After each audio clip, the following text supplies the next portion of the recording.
Hello dear students. बेटे आजकल chapter 7 कर रहे हैं। एक साम्राज्य की राजधानी Vijayanagar and imperial capital Vijayanagar. इसका फर्स्ट पार्ट हम कर चुके हैं। फर्स्ट पार्ट में हमने देखा था कि किस तरीके से विजयनगर साम्राज्य की स्थापना हुई थी और इस पे कौन कौन सी डायनेस्टी ने रूल किया था। आज हम इस चैप्टर में इसके सेकंड पार्ट में कुछ बहुत ही इम्पॉर्टेंट टॉपिक्स देखने जा रहे हैं जो कि आपके बोर्ड के पॉइंट से काफ़ी ज़्यादा इम्पॉर्टेंट है। तो इस वीडियो को ध्यान से देखें और इसको समझते जाएं। तो सबसे पहले हम देख रहे हैं कि राय तथा नायक ये कौन थे। राय जो थे वो विजयनगर के शासक थे। The rulers of Vijayanagara called themselves as Rayas. अब इस चीज़ को ध्यान रखना कि विजयनगर के शासक को राय कहा जाता था, जैसे कि कृष्णदेव राय। ठीक है, कृष्णदेव राय के नाम से याद रखना कि राय कौन होते थे। विजयनगर के शासक अपने आप को राय कहलाना पसंद करते थे, तो उनके नाम के साथ राय लगता था। और नायक कौन थे? नायक जो थे वो सेना प्रमुख थे। The Nayaks were military chiefs. ठीक है, अब इसको हम नायक को डिटेल में करते हैं कि जो सेना का प्रमुख होता था उसे नायक कहते थे। यह साम्राज्य में शक्ति का प्रयोग करते थे। नायक जो थे वो किलों पर नियंत्रण रखते थे। अब ये 1 मार्क में आ सकता है कि नायक कौन होते थे और इनका काम क्या होता था। तो आप बोलोगे कि ये सेना प्रमुख होते थे, साम्राज्य में शक्ति का प्रयोग करते थे और ये किलों पर कंट्रोल करते थे। इनके पास ना सशस्त्र समर्थक होते थे। सशस्त्र समर्थक कौन होते हैं? सशस्त्र का मतलब होता है वो लोग जो कि हथियार चलाना अच्छे से जानते हैं। और समर्थक कौन होते हैं? जो आपके लिए लड़ने के लिए तैयार हो जाते हैं, जो कि आपका पूरा साथ देते हैं। तो कहने का मतलब है कि इनके पास हथियारबंद जो थे वो सैनिक होते थे, क्योंकि ये सेना प्रमुख होते थे। और ये प्राय एक स्थान से दूसरे स्थान पर घूमते रहते थे। क्यों घूमते रहते थे? ये उपजाऊ भूमि की तलाश में घूमते थे। और इस कार्य में कौन उनकी हेल्प करता था? इस कार्य में जो था किसान उनकी हेल्प करते थे। क्यों हेल्प करते थे? क्योंकि किसानों को पता होता है कि कौन सी ज़मीन जो है वो योग्य है, कौन सी उपजाऊ है, कौन सी बेकार है। तो वो उनका साथ देते थे और उनकी उपजाऊ भूमि की तलाश में उनके साथ रहते थे। और जब कोई फर्टाइल लैंड इनको मिलती थी तो वो उनको कह देते थे कि यहाँ पर बस जाओ। और ये नायक्स जो थे वो अपने आप को ये तेलुगु और कन्नड़ भाषा बोलते थे। अब देखो, ये 1 मार्क में क्वेश्चन आ सकता है कि नायक कौन सी भाषा बोलते थे। तो आपने याद रखना है कि तेलुगु और कन्नड़ भाषा बोलते थे। और कई नायकों ने विजयनगर शासक की प्रमुखता के आगे सरेंडर कर दिया था, यानी कि उन्होंने विजयनगर के राजा के आगे उसकी अधीनता को स्वीकार कर लिया था। विजयनगर का राजा जैसे कहते थे वो वैसे ही करते थे। लेकिन लेकिन लेकिन ये कभी विद्रोह भी कर देते थे, जिसे कि सैनिक कार्यवाही के द्वारा ही दबाया जाता था। जब ये विजयनगर के शासकों के अगेंस्ट रिवोल्ट कर देते थे तो राजा अपनी सेना के सहायता से इनको जो था इनके रिवोल्ट को दबाता था और इन्हें अपने अधीन कर लेता था। इसके बाद हम चल रहे हैं अमर नायक प्रणाली। ये टॉपिक बहुत बहुत इम्पॉर्टेंट है और एग्ज़ाम में इसके आने के काफ़ी चांसेस रहते हैं। तो अब इसे ध्यान से सुनो कि अमर नायक प्रणाली क्या थी। अमर नायक, यहाँ पर अमरनाथ लिखा गया गलती से बेटा, यहाँ अमर नायक आएगा। अमर नायक प्रणाली जो थी वो विजयनगर साम्राज्य की एक इम्पॉर्टेंट पॉलिटिकल इनोवेशन थी, यानी एक राजनीतिक खोज थी। यह सिस्टम जो था वो दिल्ली सल्तनत की इक्ता प्रणाली जैसा ही था। इसको ध्यान से समझो, इक्ता प्रणाली क्या थी इसके लिए आपको नॉलेज होनी चाहिए। तो दिल्ली सल्तनत में गुलाम वंश की जो थी गुलाम वंश ने भी शासन किया था नॉर्थ इंडिया में। गुलाम वंश का एक राजा था इल्तुतमिश। उसने इस सिस्टम को शुरू किया था, इक्ता प्रणाली को। इसमें क्या होता था, इसमें जो था राज्य में जो बड़े बड़े ज़मीनों के टुकड़े होते थे ना, वो अधिकारियों को सौंप दिए जाते थे। उन अधिकारियों को इक्ता कहते थे। ठीक है। अब ये अधिकारी, ये क्षेत्र उनका हो जाता था। तो उन इक्तादार को ये राइट होता था कि उस एरिया में वो शांति बनाए रखें, वहाँ से लैंड रेवेन्यू कलेक्ट करें, और उस रेवेन्यू का यूज़ जो थे वो अपने खर्चों के लिए, अपनी सेना के खर्चे के लिए करते थे, और बाकी जो था वो सुल्तान के पास जमा करवा देते थे। तो यही अमरनायक प्रणाली भी थी। तो कुछ इतिहासकार कहते हैं कि अमरनायक प्रणाली जो थी वो इक्ता प्रणाली से ही निकली थी। तो ये उससे मिलती जुलती थी, या ये कह लो ये उससे ही निकली थी। तो हम देखते हैं कि विजयनगर के शासकों ने भी जो था क्या किया था। उन्होंने अपने प्रशासन के कई क्षेत्र जो थे इन अधिकारियों को दे रखे थे। ठीक है। ये जो सैनिक कमांडर होते थे, और ये अपने अपने एरिया में जो था रेवेन्यू, लैंड रेवेन्यू कलेक्ट करते थे। ये किसानों से, शिल्पकारियों से और बिजनेसमैन से जो थे वो राजस्व, लैंड रेवेन्यू तथा दूसरे टैक्सेस जो थे वसूल करते थे। इन टैक्सेस का यूज़ वो अपने पर्सनल यूज़ के लिए करते थे, और कुछ पार्ट जो थे घोड़े और हाथियों के रखरखाव के लिए भी यूज़ करते थे, क्योंकि इनकी अपनी सेना होती थी। इनकी सेना में घोड़े, हाथी होते थे, तो उनके रखरखाव के लिए, उनको ख़रीदने के लिए भी तो पैसा चाहिए ना। तो वो इस रेवेन्यू से ही स्पेंड किया करते थे। और बाकी इसके अलावा जो था वो सिंचाई के लिए, इरिगेशन के लिए और कुछ टेम्पल्स के रखरखाव के लिए भी खर्च करते थे।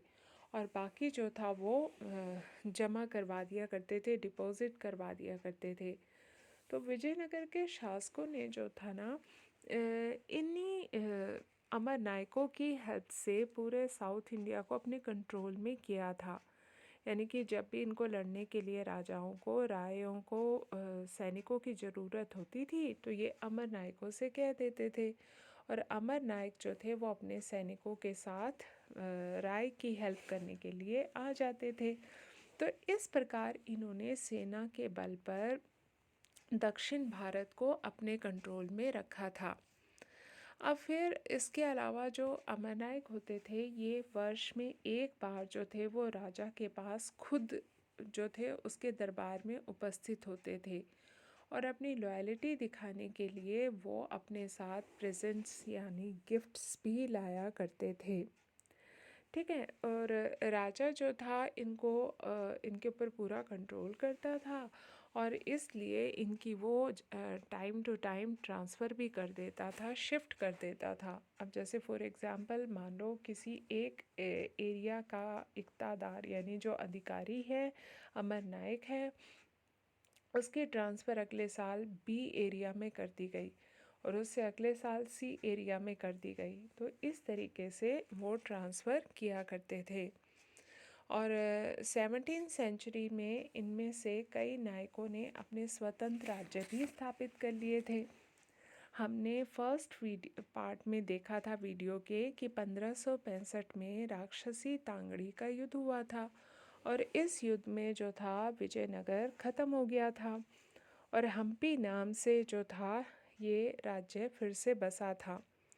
तो हमने ये जो अमरनायक थे तब तक ये काफ़ी शक्तिशाली हो गए थे, क्योंकि कुशल राजा तो अब रहे नहीं थे। तो उन्होंने इस स्थिति का फ़ायदा उठाकर अपने एरिया को फ्री कर लिया था, और ये इस तरीके से इन्होंने स्वतंत्र राज्य जो थे वो स्थापित किए थे। ठीक है। अब इतने पोर्शन को हम इमेजेस के थ्रू से समझते हैं, और साथ में आपका रिवाइज भी हो जाएगा। तो बेटा चैप्टर 7 हम कर रहे हैं, और साम्राज्य की राजधानी विजयनगर इसका सेकंड पार्ट हम कर रहे हैं। मैंने आपको बताया था राय कौन थे। तो विजयनगर के जो राजा थे वो अपने आप को राय कहलाना पसंद करते थे, जैसे कि कृष्णदेव राय। ठीक है। इसके बाद ये नायक हैं, नायक जो थे वो सेना प्रमुख होते थे, तेलुगु कन्नड़ भाषा बोलते थे और इनकी हेल्प के लिए इनके पास सैनिक होते थे।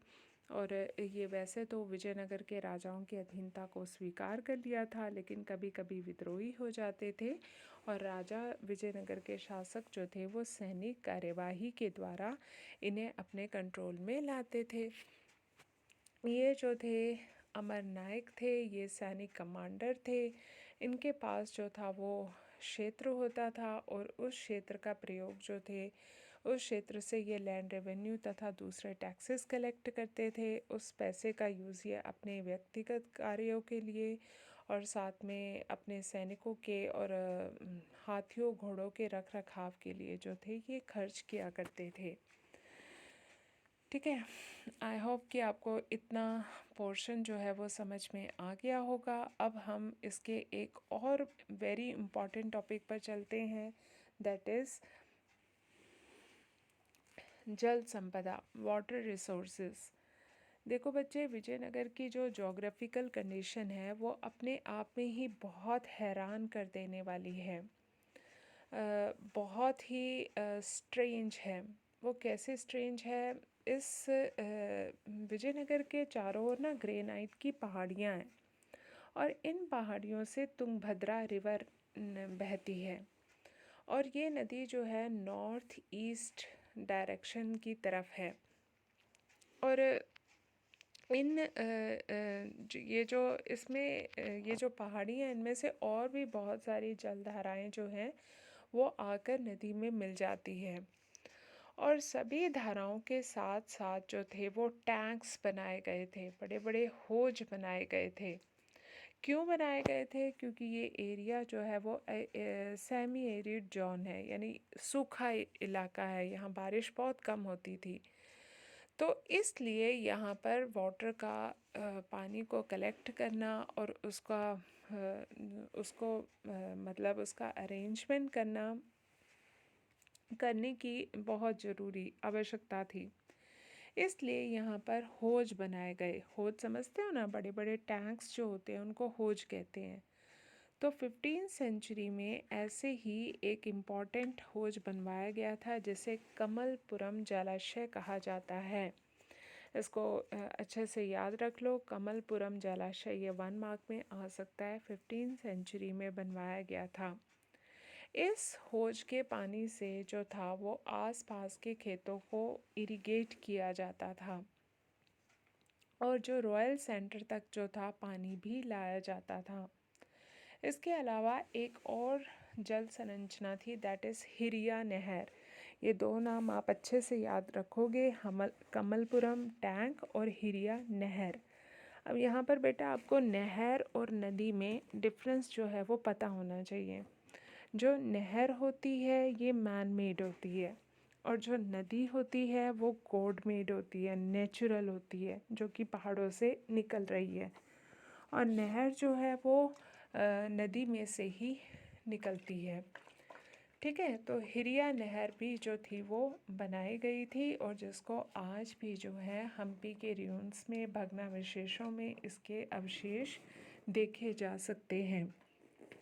ठीक है, और ये जो डैम्स बनवाए गए थे तुंगभद्रा नदी पर, ये होज टैंक्स डैम्स बनवाए गए थे, इसका यूज़ जो था वो इरिगेशन के लिए भी किया जाता था।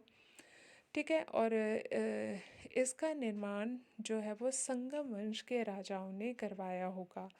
संगम वंश जो स्टार्टिंग में जो वंश आया था ना, जिसमें हमने देखा था कि इस वंश की स्थापना किसने की थी, हमने देखा था हरिहर और बुक्का नाम के भाइयों ने की थी, है ना। तो उस डायनेस्टी ने जो था इस नहर का जो था वो निर्माण करवाया था। ठीक है, अब इतने टॉपिक को हम जो है ये इमेजेस के थ्रू देखते हैं, क्योंकि इमेजेस से मुझे लगता है कि बात जल्दी समझ में आ जाती है। देखो बेटा, ये जो है वैसे तो आज इसके अवशेष ही बचे हैं।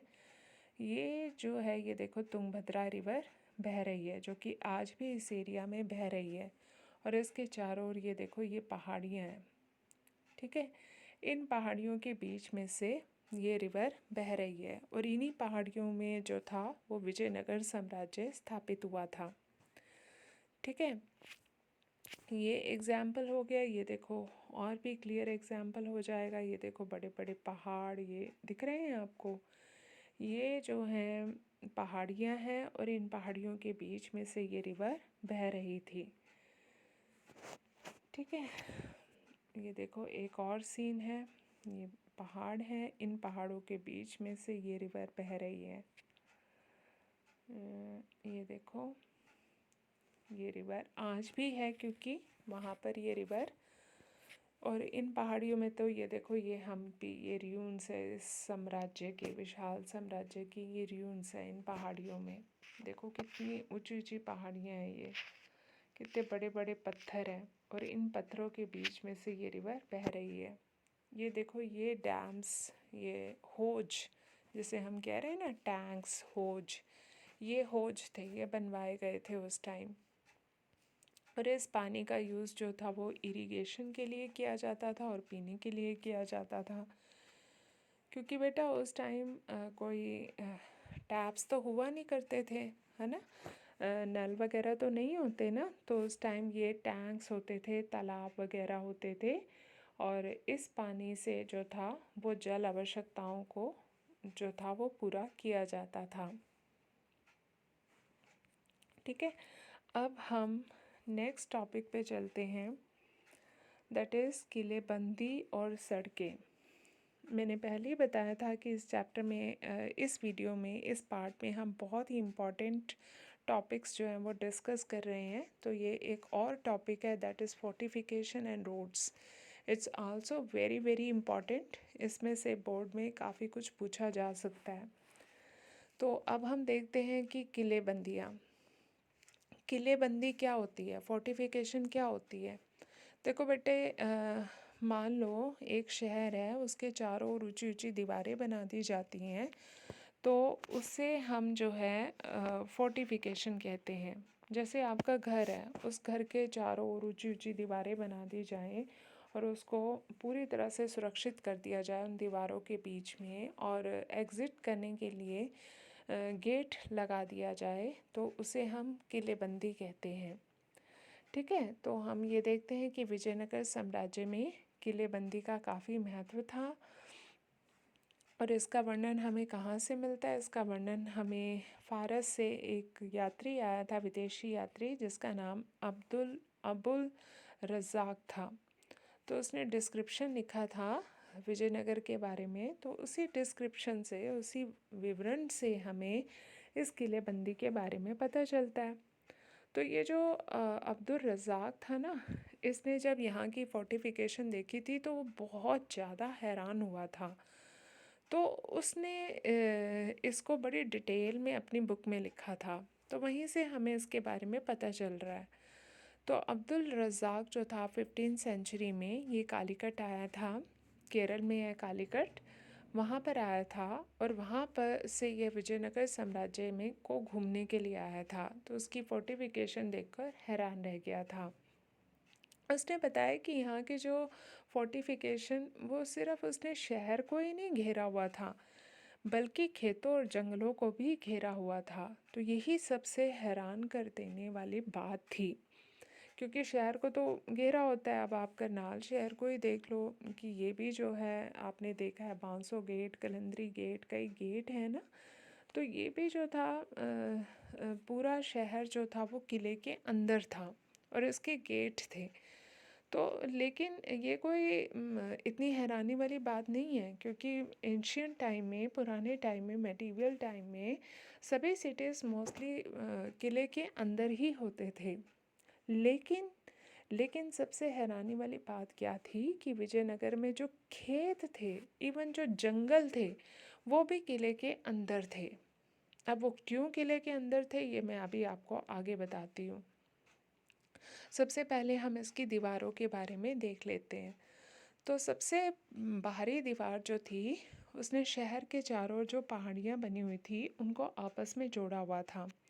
वैसे तो चारों तरफ पहाड़ियाँ थी, तो लेकिन बीच बीच में जहाँ पर खाली जगह आ गई, पहाड़ी, एक पहाड़ी और दूसरी पहाड़ी के बीच में कोई जगह खाली है, तो उस गैप को फिल करने के लिए दीवारें बनाई गई थी।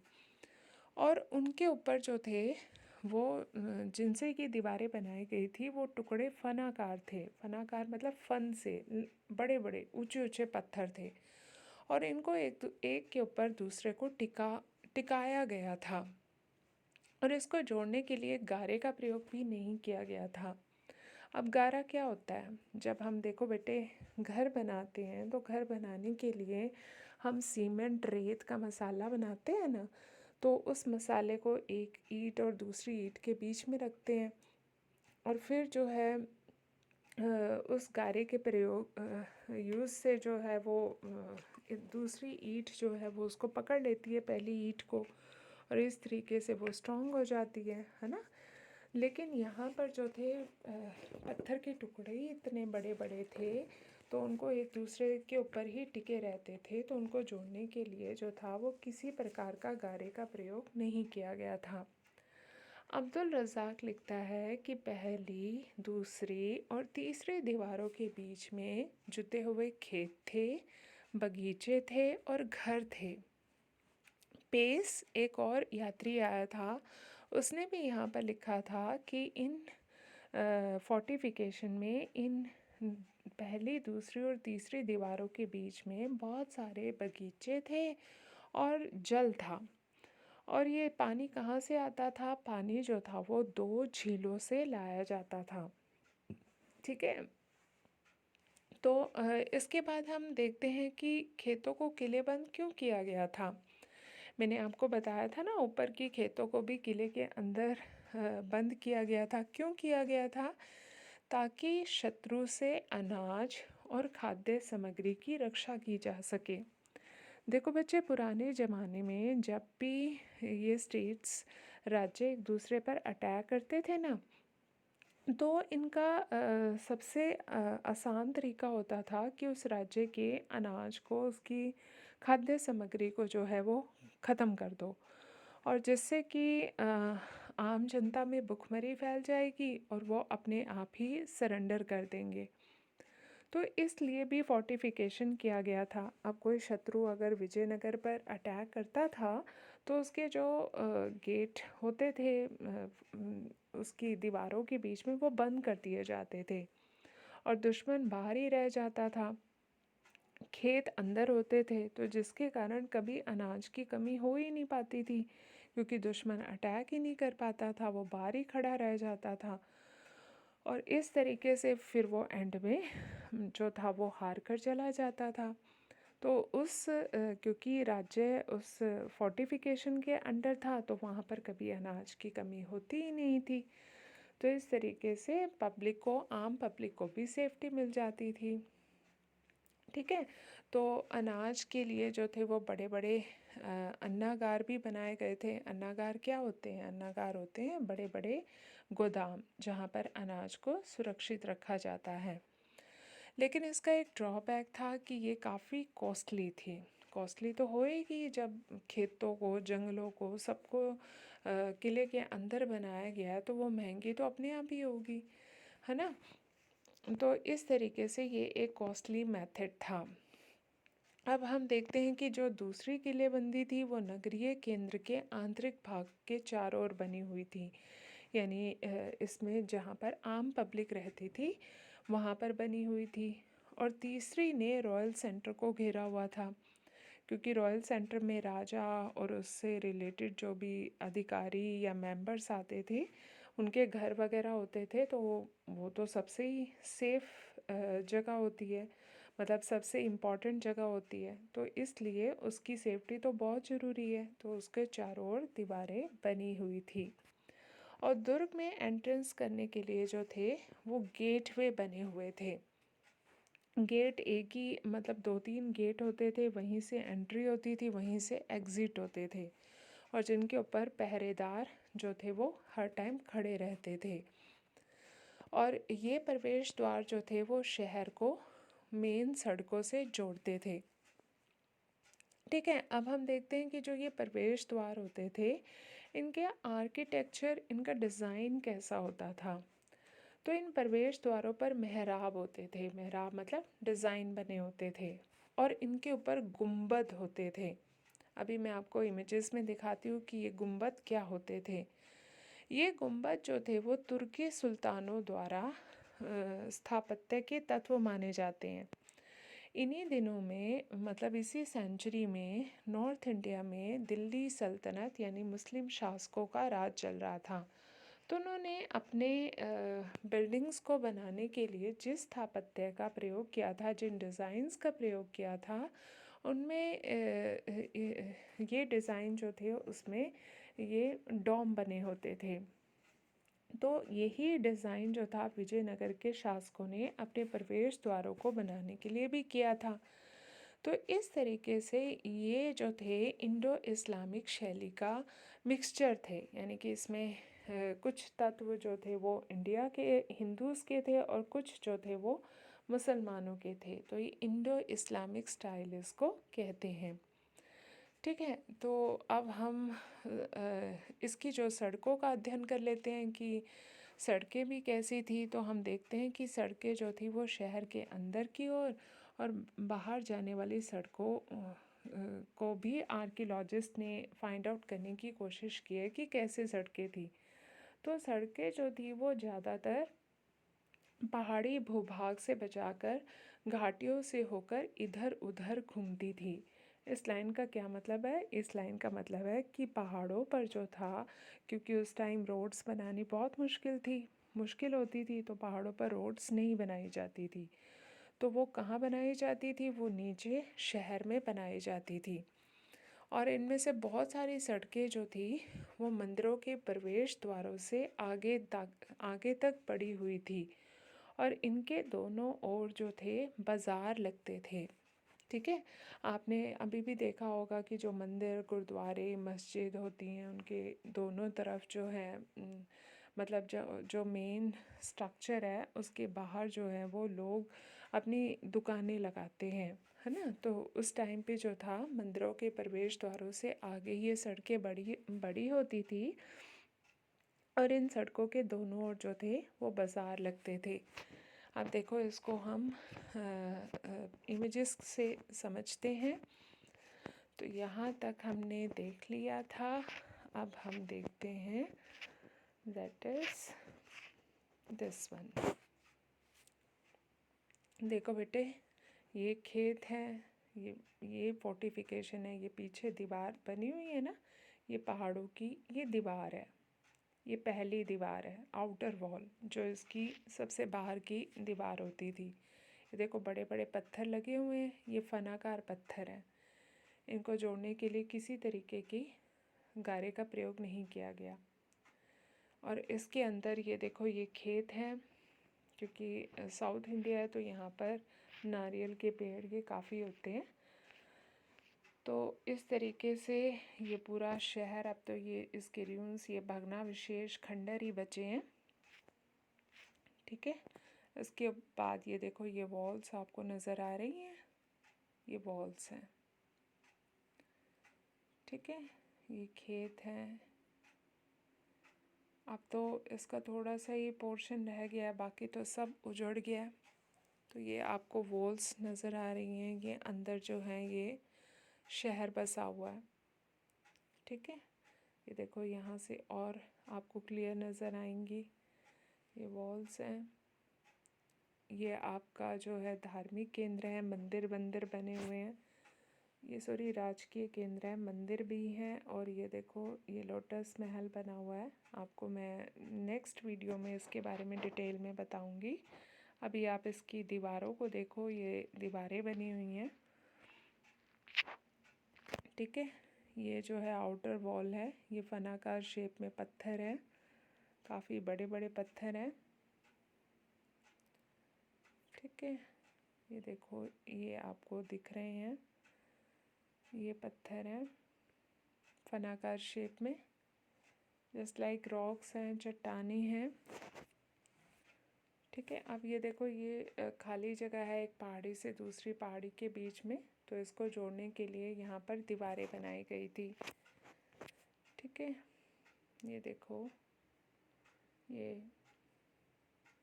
दीवारें हैं। ये बार बार मैं आपको ये फनाकार शेप के पत्थर दिखा रही हूँ कि कैसे होते हैं ये। ठीक है, ये देखो ये एक और है सेंटर, ये देखो अलग अलग बने हुए हैं। ये रॉयल सेंटर है, ये आम लोगों के घर होंगे यहाँ पर, ये देखो। ठीक है, ये खेत हैं सारे, क्योंकि अभी तो इसका ये बहुत कम पोर्शन है, बाकी तो ये सारा ही उजड़ गया है। अभी तो आपको देखने में लगेगा कि ये छोटा सा कोई बस्ती है, गांव है, लेकिन ये पूरा एम्पायर था। तो ये तो इसका कुछ पार्ट है जो आपको मैं दिखा रही हूँ। ये देखो ये इसके एंट्रेंस गेट है। ठीक है, ये देखो ये ऊपर से गिर चुका है, बस अब खंडर रह गए हैं, र्यून्स रह गए हैं। ये देखो ये इसका एंट्रेंस गेट है, यहीं से एग्ज़िट होते थे और यहीं से एंट्री करते थे, और यहाँ पर पहरेदार बैठे होते थे। ठीक है, ये देखो ये इंडो इस्लामिक शैली है। ये मुसलमान जो जितनी भी इस्लामिक बिल्डिंग्स होती हैं, जैसे मस्जिद होती है, ये गुंबद बने होते हैं ना ऊपर गोल गोल से, इसको गुंबद कहते हैं। तो इनके ये एंट्रेंस गेट पे ये बने हुए हैं। ये इमेजेस, ये बेटा इमेज आपकी एनसीईआरटी की बुक में भी है, तो ये आपको आइडेंटिफिकेशन के लिए भी आ सकता है कि ये किस चीज़ का, ये क्या है। तो आप बताओगे कि एंट्रेंस गेट है विजयनगर के, उनकी जो वॉल्स हैं उसके ये एंट्रेंस गेट है। ये भी एक एंट्रेंस गेट है, देखो कितना बड़ा गेट है ये। ठीक है, ये देखो ये फिर एक एंट्रेंस गेट है जो कि ये गुंबद बना हुआ है। ठीक है, इसमें कुछ हिंदू और कुछ इस्लामिक आर्किटेक्चर के जो है मिक्सचर है। ठीक है, स्थापत्य कला, जैसे हम भवन निर्माण कला कहते हैं, उसको बोलते हैं आर्किटेक्चर, स्थापत्य कला। ठीक है, ये देखो ये आपको दूर से दिख रहा है, ये वॉल्स बनी हुई हैं, ये एंट्रेंस गेट है। ठीक है, आई होप आपको अच्छे से समझ में आ रहा होगा, क्योंकि कई चीज़ें जो हैं इमेजेस देखकर हमें जल्दी समझ में आ जाती हैं। ये देखो ये सड़कें बनी हुई हैं, ये भी साथ साथ देख लो, ये सड़कें बनी हुई हैं, क्योंकि यहाँ पर अभी भी र्यून्स हैं, खंडर है, तो ये सड़कें हैं।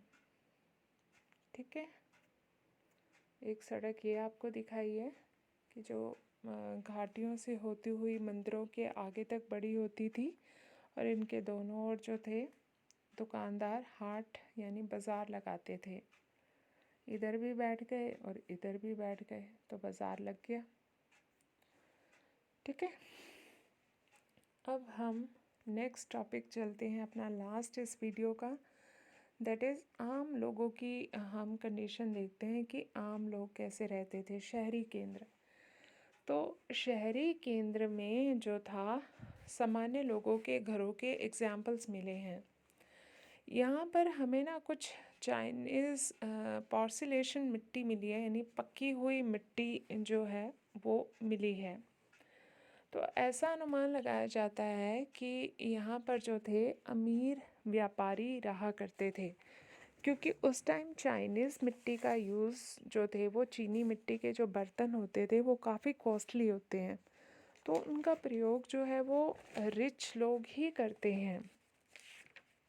तो ऐसा लगता है कि यहाँ पर जो है अमीर लोग जो थे वो रहते थे। ठीक है, इसके बाद हम देखते हैं कि यहाँ पर और ये एक मुस्लिम रेजिडेंटल एरिया था। क्यों? क्योंकि यहाँ पर हमें मॉस्क्यूज़ और मकबरे मिले हैं। ठीक है, और इनका जो स्थापत्य है, यानी कि इनका जो आर्किटेक्चर है, वो हम्पी में जो टेम्पल्स मिले हैं उनके स्थापत्य से मिलता जुलता है। तो यहाँ पर जितनी भी बिल्डिंग्स थी ना, उनमें हमें हिंदू और इस्लाम दोनों स्टाइल का मिक्सचर मिलता है। ठीक है, तो ये आप जो है वो बता दोगे कि ये एक मुस्लिम मोहल्ला था, क्योंकि यहाँ पर चाइनीज़ पोर्सिलेन के हमें जो है वो बर्तन मिले हैं, और साथ में हमें यहाँ पर मस्जिद और मकबरे भी दिखे हैं। फिर इसके बाद एक पुर्तगाली यात्री बारबोसा आया था। ये आपको 3 यात्री याद रखने हैं, दैट इज़ एक तो बारबोसा था, ठीक है, दूसरा जो था वो पेस था, ठीक है। ये यात्री जो थे वो यहाँ पर आए थे और यहाँ पर इन्होंने इनका काफ़ी वर्णन किया था, ठीक है। और इसके बाद और अब्दुल रज़ाक, ये 3 यात्री आए थे, अब्दुल रज़ाक, पेस और बारबोसा। तो अब हम देखते हैं कि बारबोसा ने यहाँ, बारबोसा था जिसने ऑर्डिनरी पीपल, आम लोगों के बारे में बताया था। तो ये आपको क्वेश्चन आ सकता है कि किसने आम लोगों के बारे में बताया था। तो वो पोर्तुगीज़ ट्रैवलर था, दैट इज़ बारबोसा। तो उसने ये क्या बताया, उसने बताया कि लोगों के घर जो थे वो छप्पर के बने हुए थे, ठीक है, और फिर भी मजबूत थे। अभी मैं आपको इमेजेस में दिखाती हूँ कि छप्पर के घर कैसे होते हैं। फिर वो बताता है कि यहाँ पर व्यवसाय के आधार पर जो घर थे वो खुली लंबी गलियों में व्यवस्थित थे, यानी काम के आधार पर, जैसे धोबियों का अलग एरिया हो गया, जो ब्लैक स्मिथ हैं उनका अलग एरिया हो गया, ज्वेलर्स का अलग हो गया, वीवर्स का अलग हो गया, वॉशरमैन का अलग हो गया। तो व्यवसाय के आधार पर जो थे वो गलियों में व्यवस्थित थे। और सर्वे से हमें ये भी पता चलता है कि जो जहाँ पर लोग, आम लोग रहते थे, वहाँ पर छोटे मंदिर भी थे और वहाँ पर कई जो थे वो जलाशय भी मिले हैं, ठीक है। अब मैं आपको ये इमेजेस में दिखा देती हूँ कि इनके घर कैसे होते थे। ये देखो, ये है छप्पर के घर, इसे बोलते हैं। तो ये जो थे वो छप्पर के घर थे, चाहे छप्पर के बने हुए थे लेकिन काफ़ी मजबूत थे। और ये गलियों में जो थे वो व्यवस्थित थे, यानी ये मोहल्ला जैसे कह लो वॉशरमैन का है, ये जो है कॉबलर्स का है, ये ब्लैक स्मिथ का है, मतलब इस तरीके से, मतलब काम के आधार पर अलग अलग मोहल्ले बसे हुए थे, ठीक है। होप कि आपको आज का ये टॉपिक अच्छे से समझ में आ गया होगा। अगर नहीं समझ आया तो बेटा बार बार 2-3 बार ये वीडियो देखो, आपको समझ में आ जाएगा। काफ़ी इम्पोर्टेंट टॉपिक आज हमने डिस्कस किया है। नेक्स्ट वीडियो में हम इस चैप्टर को ख़त्म कर देंगे, ठीक है बच्चे। Thank you, have a nice day.